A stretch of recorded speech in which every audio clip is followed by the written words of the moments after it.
Gospel Day on October the 26th celebrates the arrival of Christianity in the Cook Islands.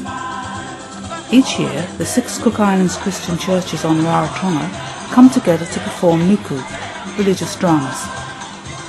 In 2000, Avarua Ecclesia's nuku showed the story of Samson.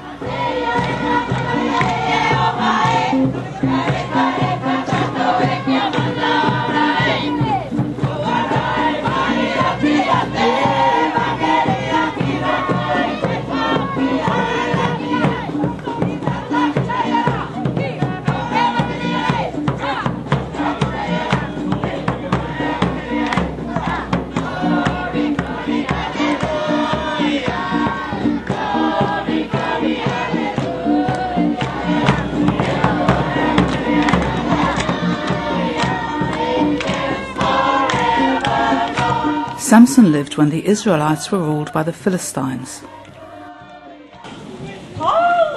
Manoah was an Israelite whose wife was barren. An angel of the Lord appears and predicts that the couple will have a son who will begin to deliver the Israelites from the Philistines.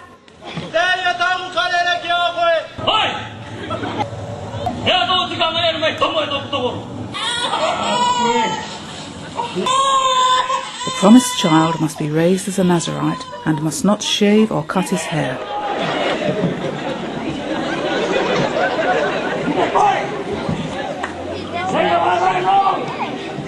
Samson grows up to be very strong.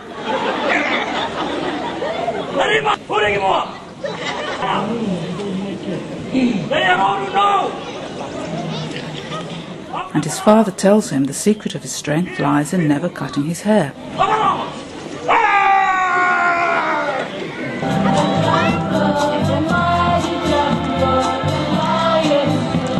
As a young man, Samson falls in love with a Philistine woman, and on the way to ask for her hand in marriage, he attacks and kills a lion. At the wedding feast, Samson flies into a rage, and later sets fire to the Philistines' crops. The Philistines burn Samson's wife and father-in-law to death in retaliation. In revenge, Samson slays 1,000 Philistines using the jawbone of a donkey as a weapon. He allows himself to be captured, but breaks free before he can be handed over to the Philistines. One day, many years later, he sees Delilah and falls in love with her. The Philistines persuade Delilah to find out the secret of his strength, and eventually he tells her that he will lose his strength with the loss of his hair. Delilah calls for a servant to shave Samson's head, and since that breaks the Nazirite oath, the Lord leaves him. Samson is captured by the Philistines and they blind him. Over 3,000 Philistines gather at the temple to celebrate Samson's capture.